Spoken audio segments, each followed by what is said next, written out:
बस्तर जल रहा है और हर तरह की आग में खून की नदी, जहाँ पानी बहने की जगह खून की नदी के ढेर हो रहा है, आईडी से ब्लास्ट हो रहा है। वो बस्तर आप सबको कोटि कोटि मैं आप सबको सलाम करती हूँ, और जितने यहाँ बैठे उन सारे को मैं सलाम करके आप सबसे मैं उम्मीद करती हूँ कि बस्तर को बचाने के लिए, बस्तर के आदिवासियों के लिए हम आज इस उम्मीद पे आए हैं और बैठे हैं, तो इस चीज़ को वो आगे करना है। लेकिन मैं जो बस्तर में जो चीज़ें हो रही है, इतने दिनों से, इतने सालों से चर्चा कर रहे हैं, लेकिन आज मुझे इस बात का ऐसा लगने लगा कि अब बस्तर में एक शांति वार्ता की जो बात आई है, उस शांति वार्ता के लिए आज जो पहली बार मैं इतने साल, मतलब मैं आई 20 सालों में कई बार यहाँ मतलब हैदराबाद में आई, लेकिन ये पल नहीं देखी। लेकिन आज आप सबको इस एक मंच में इतने सारे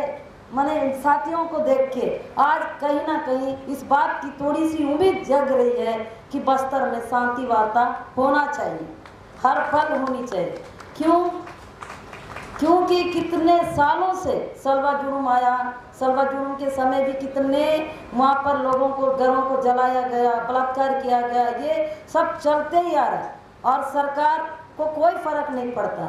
लेकिन हम पहले की बात, जो 10 साल पीछे में की बात मैं नहीं करूँगी, 10 साल पीछे जाएंगे तो वही चीज़ होते आया है, वो चीज़ें चलती आई है। लेकिन और उन बातों को करने से और आज में अब इन 2 सालों में जो हमको दिख रहा है 2024 में, 2024 और 25 इतना मतलब सरकार जो हरकत कर रही है, भाजपा सरकार जब से आए हैं उसके बाद, मैं किसी पार्टी की ये नहीं कह रही हूँ कि मैं इस पार्टी को ज़्यादा समर्थन, इस पार्टी, लेकिन कहीं ना कहीं बोलने से मैं चुकती नहीं।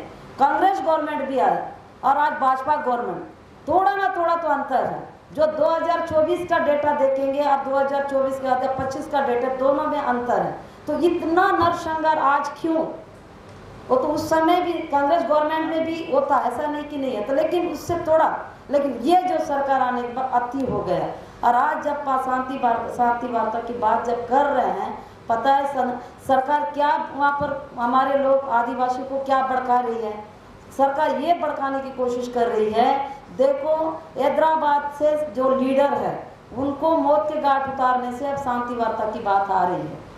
ऐसा करके वहाँ के लोगों को भड़का रहे हैं और वहाँ की कम्युनिटी किसी तरह की बात को लेके आगे ना स्टेटमेंट दे रही है, चाहे मैं हूँ चाहे और भी लोग हैं, कोई समुदाय बाहर आके अपनी बात नहीं रख रहे। लेकिन उनके अंदर जाके उनको कैसे समझाना, कैसे कहना, ये हम सबको जो मंच में बैठे इन सारे लोगों को जाके इस बात को बस्तर में रखनी पड़ेगी। क्योंकि उनको लग रहा है कि नहीं हैदराबाद के जो लीडर मारे जा रहे तब शांति वार्ता की बात आ रही है, लेकिन मुझे लगता है ऐसा नहीं है।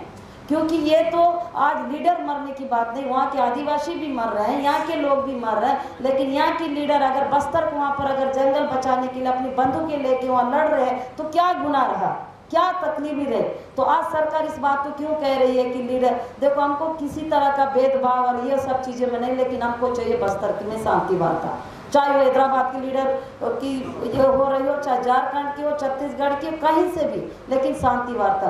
क्योंकि बस्तर भी एक भारत का एक हिस्सा है, हम आदिवासी भी एक भारत के हिस्से हैं। लेकिन वहाँ पर अगर नक्सल के नाम से, नक्सल मूवमेंट के नाम से आज वहाँ इस तरह से जो मौत हो रही है, घरों से निकाल के मार रहे हैं, इतना उसको तकलीफ दिया जा रहा है, आखिर क्यों? इंसान को क्यों मारना चाहिए? किस वजह से मारना? अगर कोई पकड़ा जाता है तो उसको कोर्ट में ले जाना चाहिए। अभी देखिए कितना, तोड़का में 6 लोग, करचोली में 14, पिड़िया में 12, गमपुर में 30, मुदवेडी में 1 बच्ची, नेशनल पार्क परसेगढ़ में 31 लोग, और फिर उसके बाद 3 कांकेर में जहां शंकर राव जी वो हुए थे वहां पर 29, राजनांदगांव में 40 के लगभग, नारायणपुर माठ क्षेत्र में 10, और अभी कोंडा गांव में अभी फिर से हुआ है 3। ऐसा तो एक कुछ लगभग डेटा में बता रहे। इतने तादादों में यही 2025 और 24 के लास्ट स्टेज में इतने लोगों को मारा गया और इतने को गोलियां सीधा चला रही, और वो भी यहाँ सबको देश में बता रहे हैं कि नहीं वहाँ बहुत बड़ी मुठभेड़ हो रही है। अरे उस समय तो लोगों को पकड़े जाते हैं, पकड़ के पकड़ने के बाद उसको मारा जा रहा है, गोली चलाई जा रही है। आखिर क्यों? उनको तो पकड़ के जेल में ले जा सकते हैं ना, कोर्ट तक पेश कर सकते हैं ना, दम है तो कोर्ट्स के आधार पर उनको सजा दिला सकते हैं, फांसी दिला सकते हैं, लेकिन गोली चलाने का अधिकार किसने दिया? इस तरह से गोलियां क्यों चल रही है? क्यों चलाना चाहिए हमारी? तो अशांति वार्ता क्यों नहीं हो? अगर दो बंदूकधारी, सरकार भी बोली शांति वार्ता करेंगे, नक्सल मूवमेंट भी कह रहे, पार्टी भी कह रही है कि हम शांति वार्ता करें, अब दोनों के बीच में शांति वार्ता की बात आगे आई है।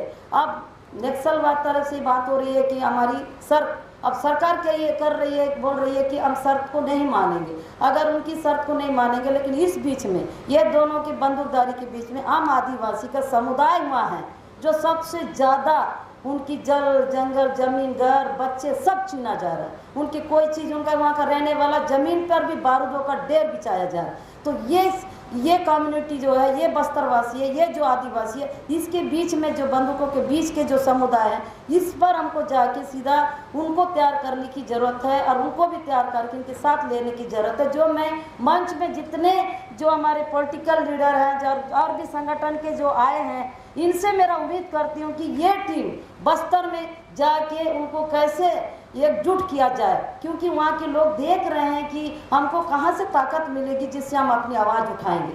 जब तक आप जैसे लोग यहाँ से साथी लोग वहाँ जाके नहीं कर पाएंगे, आसान नहीं है बस्तर के लिए शांति वार्ता की बात वहाँ करना, जो हमारे आदिवासी की बात कर, क्योंकि दोनों बंदूकधारी तो अपना बोल दिए। अगर इस बार ये जो अवसर आया है शांति वार्ता, इस शांति वार्ता के लिए अगर हम लोग उसी तरह पूरी बहुत एक बड़े लेवल पे इस बात को नहीं मनाएंगे, नहीं करेंगे, आप अंदाजा भी नहीं लग सकते बस्तर अब बचेगा नहीं, बस्तर के लोग बचेंगे नहीं, क्योंकि सरकार अपनी वो कहेगी कि हम तो शांति वार्ता के लिए बोले थे, और माओवादी भी बोलेंगे, वो भी बोलेंगे, हम भी शांति वार्ता की बोले हैं। अब वो दोनों के बीच की बातें हम सुनते रहेंगे, आप लोग सब सुनते रहेंगे, जो वहाँ के रहने वाले आदिवासी भी खामोश रहेंगे, वो भी यही बोलेंगे कि नहीं, हम कहाँ से शुरू करें। तो उनको ताकत देना, उनको जगाना, उनको साथ जोड़ना, और उसके बाद वहाँ कैंपिंग चलाना चाहिए। वहाँ हर घर, हर बच्चा, हर बूढ़ा, हर कोई कुछ शांति वार्ता की बात वहाँ निकालना चाहिए। वो निकलेगी, लेकिन मुझे उम्मीद है, विश्वास है कि वो होगा। पर जो यहाँ इतनी ताकत दिखा रहे हैं, इतना यहाँ का जोश है, ये जोश हम बस्तर में कैसे ले जाएं, छत्तीसगढ़ में कैसे ले जाएं, ये हम सबको, आप सबको सोचने की ज़रूरत है कि वहाँ हम कैसे इस बातों को रखें, क्योंकि शांति वार्ता तो होना ही चाहिए। देखिए, एक मतलब कहना चाहिए मेरे को, अब बस्तर को उस नज़रिया से मैं देखती हूँ, एक दिल्ली में जो एक निर्भया एक कांड होने से पूरा भारत देश जग गया, पूरी भारत हिल गई। तो क्या बस्तर में जब इंसान को मारने वाला बस्तर बनाया जा रहा है, उनकी हत्या करने वाला बस्तर बनाया जा रहा है, तो क्या उसके लिए क्या पूरा हिंदुस्तान भारत नहीं जग सकता?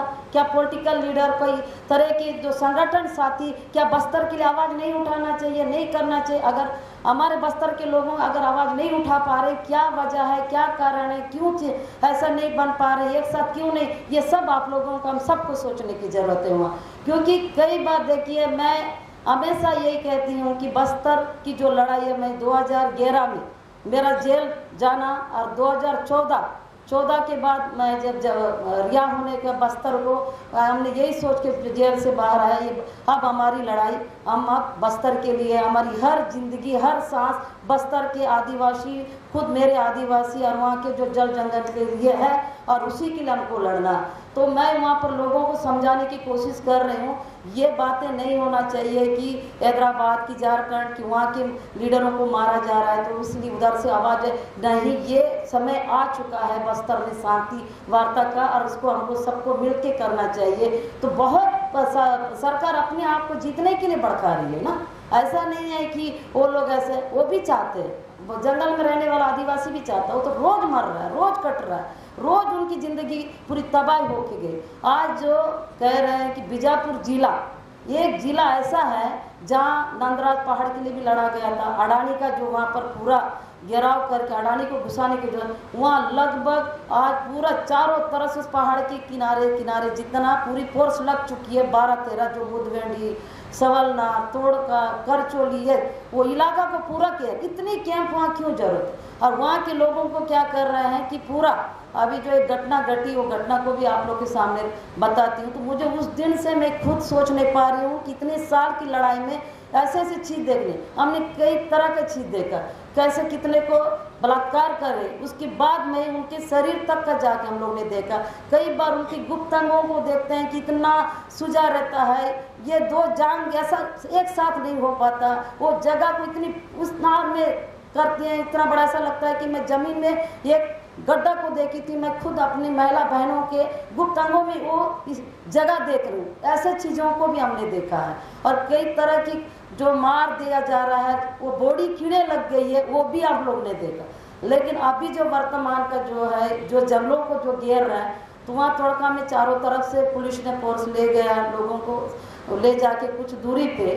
तो वहाँ जब हम मतलब जब वो बॉडी सब करने के बाद ही मैं गई थी, तो वहाँ गोड़ी में मुझे बता रहे हैं, जब मैं पूरा पूछ रहे हैं तो बता रहे हैं कि जीवातिन कोई तो, जीवातिन कोई तो। उसका मतलब वो है मेरे पति का लिंग को खड़ा करवा के, मतलब ऐसा करके काटे हैं, उनके गुप्त अंगों को काटे, वो है ही नहीं है, ये वो बता रही थी। तो आप सोच लीजिए ये कैसा एक युद्ध भूमि है कि वो महिला बहन मुझसे कह रही है जीवतिन कोई तो रानी, उसको ये कह बोल रही, गोड़ी में बता रही थी मुझे कि दीदी वो रो रो के बता रही, इतना कि, और उसको कोई मौत से नहीं, वो जिंदा रह के उसको तड़पाया गया, उसको मांस को काटा गया। कई हमारे आदिवासी भाइयों को जिंदा रख के उनको तड़पा रहे हैं, उनके मांसों को काट रहे हैं, ये सब। उसके बाद या तो फिर वो अपनी गोली से वो बूंद दे रहे हैं, कुछ टंगिया बंडिया से, इसलिए कोप तैयार कर रहे हैं ताकि ये लोग बाकी लोगों को साइड में रख के, वो चिल्लाता है जब उसको मारते हैं ना, वो चिल्लाएगा बचाओ ये वो करके चिल्लाएगा, दर्दों से रोएगा, तो बगल वाले सुनते हैं, वो ऐसा सो। तो वो हुआ।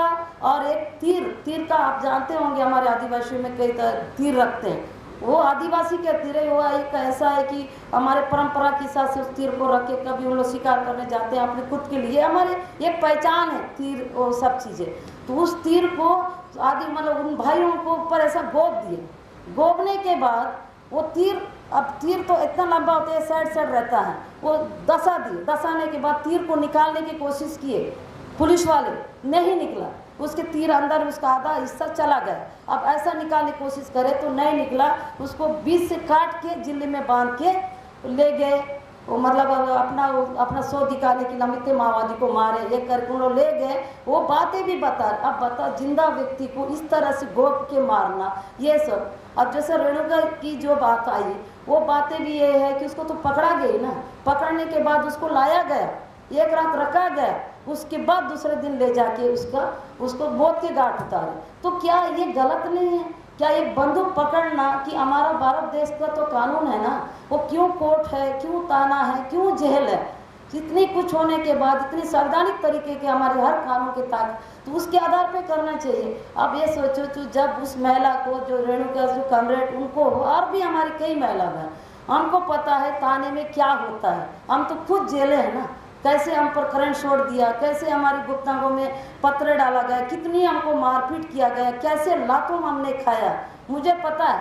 तो क्या उनको क्या ऐसे साधारण छोड़े होंगे जो कमरेड रेणुका जी कुछ नहीं, उनके साथ कितना कुछ किए, उसके बाद भी सरकार को ये नहीं लगा उसने ले जाके उसको सीधा बंदूक के नोक पे और गोली चला के मार देना। सुधाकर उनको भी पकड़ के मारा, हमारे आदिवासी को तो पकड़ के मार ही रहे। तो इसलिए मैं आप सबसे कह रही हूँ, ऐसा भारत में इस तरह की नरसंहार, इस तरह की हत्याएं, सीधा हमारा छत्तीसगढ़ ये बोलना चाहिए कि मानव एक इंसान को मारने वाला छत्तीसगढ़ बन गया है। बस्तर सिर्फ एक हत्यारा का बस्तर बन चुका है, और कई इतनी बम ब्लास्टों से भी मर रहे हैं, इतना आईडी ब्लास्ट। तो क्या बोलती है सरकार, नहीं माओवादी ने डाला, ना माओवादी ने डाला। जिस इलाका की बात कह रहे हूँ, जो गमपुर है, जो बीजापुर क्षेत्र का पिड़िया गांव, उधर भी बहुत ज़्यादा बम का आइडिया ब्लास्ट। तो आप लोग से, आप सबसे, और मंच में भी बैठे लोगों से मेरा एक सवाल है, तो माओवादी तो इससे पहले भी कई सालों से है, लेकिन अब ये 2024 और 25 में कैंप लगाने के बाद इतना आईडी ब्लास्ट, इतना गोला बारूद जमीन से क्यों फुट रहे हैं?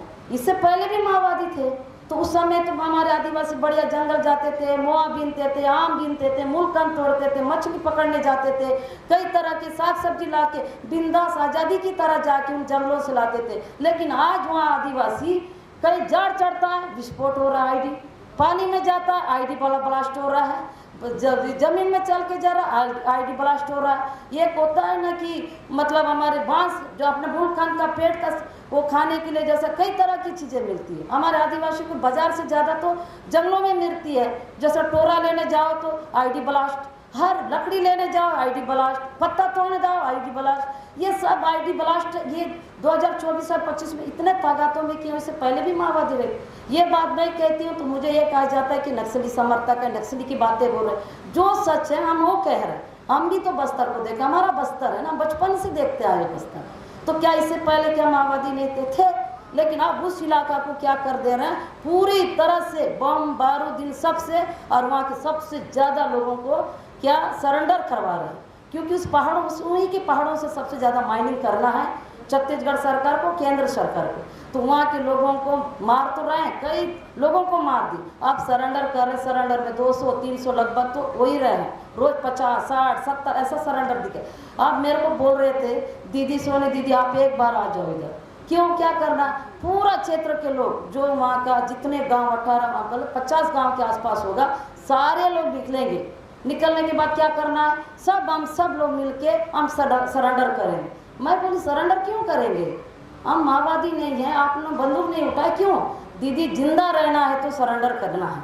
अगर नहीं करेंगे लोग मार देंगे हम लोग। हमको ये बोलना भी वो नहीं लगता कि हम माओवादी हैं या नहीं है, पर वो लोग अगर हमारे सरेंडर करने से हम जिंदा रह सकते हैं और हम लोग यहाँ जिंदा मतलब अपने वो कर सकते हैं, तो हम सरेंडर करने को तैयार हैं। हम पूरा 10-20 हज़ार लोग जाके सरेंडर करें। लेकिन चलो मान ली सरेंडर हो गए, वो कुछ दिन के लिए बच भी गए। लेकिन उसके बाद मुझे जो लग रहा है वहाँ का सरेंडर करने के बाद वो क्या करेगी, जितना जिंदल हो, अडानी हो, जितनी कंपनी आएगा सरकार क्या करेगी, सुप्रीम कोर्ट जरूर डालेंगे और बोलेंगे इस इलाके के रहने वाले सब माओवादी हैं। देखो ये रिकॉर्ड है, 10,000 20,000 का जो सरेंडर रिकॉर्ड है, इनको सुप्रीम कोर्ट भी कहेगा अच्छा ये तो इनको एक काम करो, इसको स्थापना के लिए कुछ और जगह दे दो, इस जगह को खाली करो, वो कोर्ट का आदेश आ जाए। फिर हम सब चिल्लाते रहेंगे, बोलते रहेंगे नहीं ये कैसा, भाई यही लोग तो अपना सरेंडर किए हैं, सरेंडर करके आए, तब हम बोलेंगे नहीं मजबूरी में सरेंडर, उसमें कोई नहीं मानेगा। देश भर में हम हल्ला करेंगे, मजबूरी है जिंदा रहने के लिए लोग सरेंडर किए मेरे आदिवासी, कोई नहीं मानेगा। बहुत लोगों के दिमाग में है वो माओवादी थे होंगे तभी सरेंडर किए हैं, लेकिन ये भी सरकार का एक रणनीति है। तो इसलिए हमको शांति वार्ता का सख्त जरूरत। अगर माओवादियों ने 2 शर्त रखा तो हमारा जो कम्युनिटी है, हम बोल रहे हैं कि 5वीं अनुसूची, पैसा कानून, गर्म सभा, ये सारा हमारे अधिकार में दे, हम लोग को भी बोलना चाहिए। लेकिन आप सबके बिना, आप सबके साथ के बिना नहीं। लेकिन मैं ये कहूँगी कि कितने हद तक, और आज अगर ये बातों का हम कर रहे हैं, देखो हमको भी कई बार तो हमारे तो पिता को भी पार्टी ने ये मतलब बोलना चाहिए कि उनको पर गोली चलाया, और आज उसके बाद मैं खुद भी एक सरकार, हम दो मैं ऐसा चीज़ हूँ, एक तरफ पार्टी ने जो भी मेरे पिताजी की जो गलती था नहीं था क्या था वो पार्टी बता सकती। पार्टी ने हमारे पिता के ऊपर अटैक किया, पूरा घर पूरी बर्बाद, पूरी तबाही हो गई। एक तरफ सरकार मुझे ले जाके मेरी ज़िंदगी को पूरी तबाह की। अब इन दोनों के बीच में बाप बेटी कैसे पिसे। मैं अपने पिता को समझाती थी, पिता मेरे को बोलते थे मेरे को पार्टी वाले गोली क्यों मार, मैं मेरे पिता को बोलती थी मेरे को सरकार ने ऐसा क्यों किया। हम दोनों बाप बेटी में ऐसी लड़े हुए। अभी 2024 में मेरे पिता की डेथ हुई, उसके बावजूद भी हमारा ये कहना कोई कि हमको चाहिए बस्तर, चाहे मेरे पिता के ऊपर कितनी गोली चली, चाहे सरकार मेरे साथ क्या कर रही है, पर इन दोनों के बीच में बातचीत करने का अवसर आ गया है। तो हमको चाहिए बस्तर, बस्तर के लोगों को जिंदा रखना, बस्तर का पेड़ों को जिंदा रखना, वहाँ की जल जंगल को वो करना।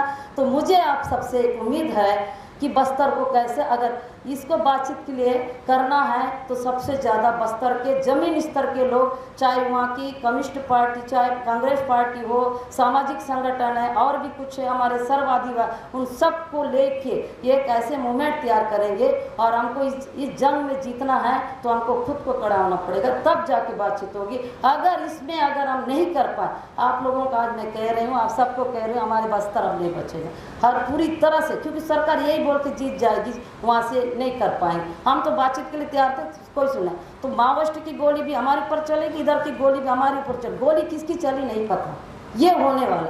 तो इसलिए आप सबसे मेरा रिक्वेस्ट है, और आप लोगों को मैं एक मतलब अपील करती हूँ कि बस्तर को अगर सच बचाना है और वो करना है क्योंकि अगर हमारी आवाज़ से वहाँ की मानवता और वहाँ की जल जंगल जमीन, वहाँ पेट में रहने वाला बच्चा आज वहाँ गोला बारूद की आवाज़ सुनता है। और वही कहते हैं कि मैं एक बार एक जगह जाके रुकी थी, वो पेट की महिला थी 8 महीना की, तो मैं वहाँ पर मैं उठ गई 2 बजे रात को, आईडी ब्लास्ट हो रहा था, पुलिस वाले फेंक रहे थे पूरा ऐसे बम पूरा पेड़ों में जंगलों में, तो मैं उठ के बैठ गई। तो वो महिला बहन बोलती दीदी आप क्यों उठे? मैं बोली क्या हो रहा है, ये तो रोज़ का काम, देखो मेरे बच्चों को आके छुओ, मेरा बच्चा भी जग गया। जब बस्तर में पेट का में रहने वाली माँ का वो बच्चा जग के उस ब्लास्ट को सुन रहा है, उस बारूद बम की महसूस कर रहा है, वो बस्तर बन चुका है।